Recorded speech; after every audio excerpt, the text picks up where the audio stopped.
indoors unless it is impossible. Here's what you told the court. Here's who you told the court would absolutely have to be able to meet indoors and function indoors, regardless of the governor's executive order. Airports, buses, train terminals, medical facilities, shopping mall, shopping centers, Walmart, Lowe's, and other retail businesses of all kinds. At the same time, you told the court churches should be closed. Churches should have to meet outside or just not meet at all. Wow. Just WOW. What you all just watched right there is Senator Josh Hawley doing what so many politicians refuse to do, standing unapologetically for the First Amendment and calling out government overreach with precision, courage, and moral conviction. This wasn't just a normal committee hearing. This was a masterclass in accountability. And honestly, it needed to happen. Senator Hawley asked the questions that millions of Americans were asking during COVID but never got answered. Why were Walmart, Lowe's, shopping malls, and retail stores allowed to function freely, but churches were treated like dangerous zones? Why were people allowed to crowd inside big box stores, but a congregation of believers suddenly needed permission from law enforcement to worship? How did that become acceptable? And the nominee's answers? Let's be honest, they were weak, evasive, and full of excuses. When Hawley pressed him to simply say, yes, shutting down churches while leaving Walmart open was wrong, he couldn't do it. He wouldn't do it. This video right here exposes something deeper. When things get hard, that's when you find out who actually believes in civil liberties and who only believes in them when it's convenient. So guys, stay right here, because after we play the full video, I'm going to break this down in detail. We're talking constitutional law, political courage, religious liberty, and why Hawley's stance matters today every bit as much as it did back then. Do me a favor. Smash that like button, subscribe if you haven't already, and drop a comment below telling me where you stand on the free exercise issue. This reaction is one you don't want to miss. Senator Hawley. Thank you, Mr. Chairman. Mr. Perk, I'd like to just continue Senator Ossoff's line of questioning. He was just asking about the First Amendment.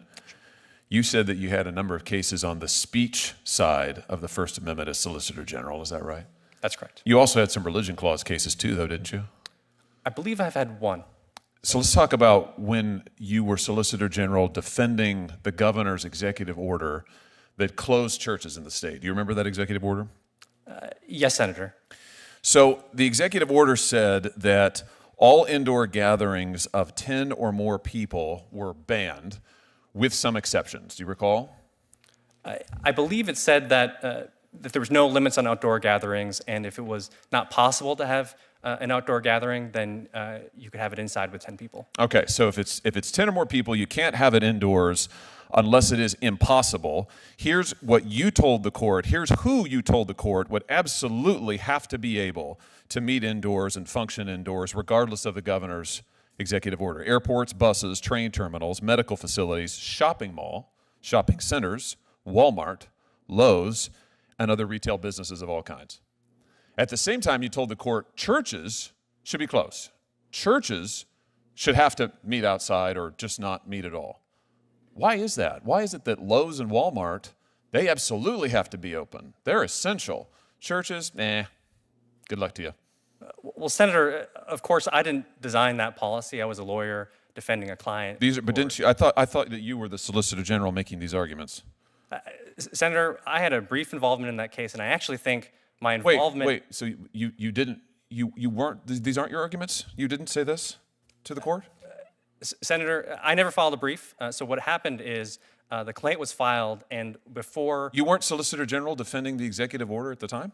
Oh, yes, Senator. Okay, yes. All right, so let's just skip all that, and let's just get to the substance here. You were the Solicitor General, you defended it, you made the arguments. So, why is it that Walmart and Lowe's can be open, but churches had to be closed? Senator, I think that if you study that case, I've read the case. I have it right here. The procedural history, you'll see that it actually reflects my respect for religious liberty. So at that time, in May of 2020, the prevailing law was Chief Justice Why is it respectful to close churches but not to close Walmart and Lowe's? Listen, I got nothing against Walmart and Lowe's. I like those stores fine. I was at both of them last weekend. But I was also in church last weekend. And what the procedural history shows is in jurisdiction after jurisdiction during COVID, governments discriminated, and I use that word advisedly, discriminated against people of faith, particularly Christian churches, Catholic churches, Orthodox Jewish synagogues, including your state, including this executive order. I want to know why. Why was it that you argued that churches ought to be closed, but Lowe's could be open? Explain that to me. Senator, so what Chief Justice Roberts said in the South Bay decision was that those kind of retail establishments have short-lived durations, and for the relevantly similar activity was short-lived duration. I don't know what you're talking about. Well, Senator, if I could, was it a mistake to close churches while you allowed Lowe's and Walmart to be open? So that is what the Supreme Court held about a year later, and the point I'm trying to make. I'm asking you, yes, was it a mistake for you to argue to this court that it was fine to close these churches, but Lowe's and Walmart could be open? Do you regret it? Senator, I had a duty to represent my client. So you don't regret it? You have the benefit of retrospect now. Do you regret it? Senator, I don't think it would be appropriate for me to criticize the policy decisions that I was asked to defend. You have no problem with it. Here's what else you told the court. You also told the court that if a church raised an objection to this, if the church said, no, we think we need to meet indoors, who did they have to answer to? They had to explain themselves to the sheriff or local law enforcement, the cops. And the cops would then make a determination about the church's theology. Do you remember that? Do you remember that? Yes, Senator. Yeah. And so do you remember what the court said about that? So the court enjoined the governor's order in that respect. The court says this court has grave concerns about how that answer, your answer, comports with the free exercise clause. Then the court went on to say that, yeah, you couldn't enforce the law. Why not? The government cannot treat, I'm quoting, cannot treat religious worship as a world apart from non-religious activities with no good, or more importantly, no constitutional explanation. What do you have to say about that? Senator, after that TRO order was entered, in consultation with my client, we chose not to appeal at a time when it was abundantly clear that we would have prevailed on appeal, because the prevailing law at the time was Chief Justice Roberts' concurrence in South Bay. And so I actually think that reflects... Well, so you were doing, you're saying that you really were doing churches a favor by making these arguments for them, by shutting them down, while Lowe's and Walmart and bars and who knows what else were all open? Well, Senator, I didn't design that policy. You defended it, and you just sat here and told me you don't have any regrets about it. Here's the deal. I've seen a parade of people sit in your seat who did the same thing, the same exact thing. Our respect for our rights, our constitutional rights, our civil liberties, they're not tested when it's easy. They're tested when it's hard. After 9/11, we found out who really believed in civil liberties and who didn't. In the COVID era, we found out who believed in the right to free exercise and who didn't. And it looks like you didn't. And now you were in good company. There were a lot of people just like you who did what you did, who discriminated against churches, who defended it and said, well, it's a necessity. It's a necessity. But what that tells me is when push comes to shove, you think the First Amendment is optional. It's not optional. And I haven't voted for a single person who shut down churches. And I'm sure as heck not going to vote for you. And I'll just say to what remains of this administration, if you keep sending people up here who voted to shut down churches and openly discriminated against people of faith, you're going to get this reaction every darn time. You should be telling me you regret this. It was an error. It was unconstitutional. You shouldn't have made those arguments. In retrospect, you regret it. That would be the answer you should have given. You didn't, and you will not have my vote. Mr. Park, would you like to complete an answer to any of those questions? Thank you, Chair Durbin.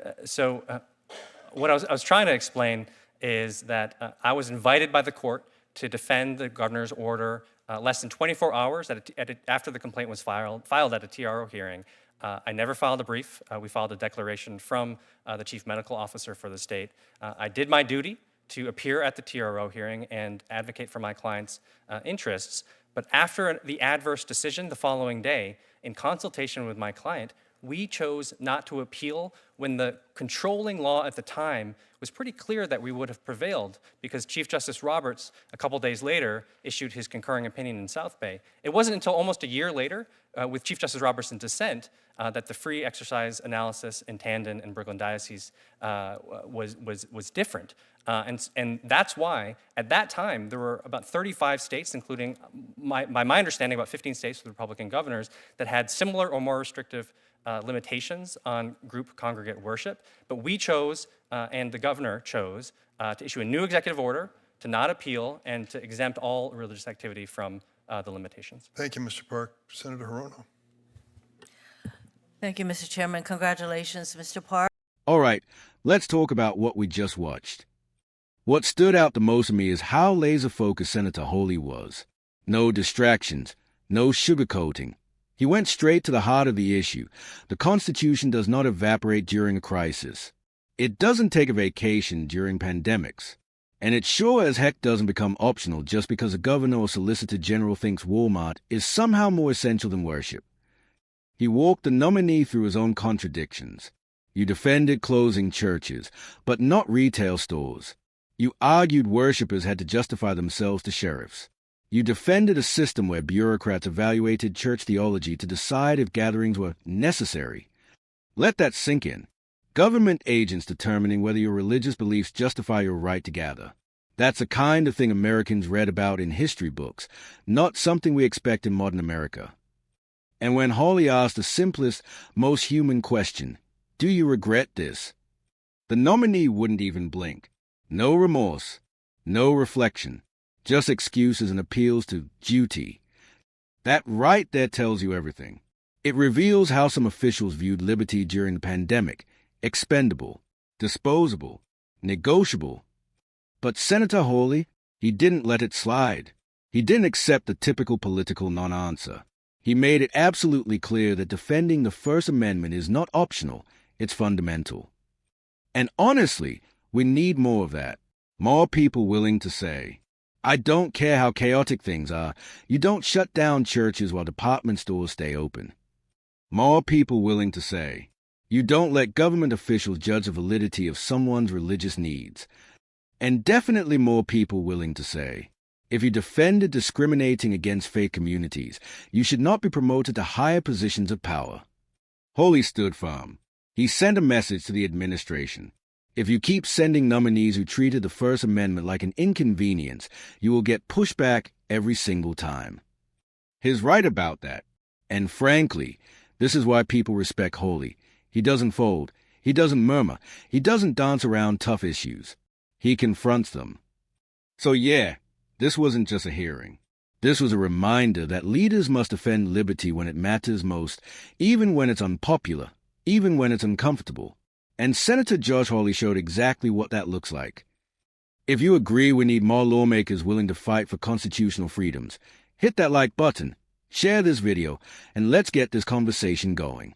And if you're new here, subscribe because more reactions like this are coming.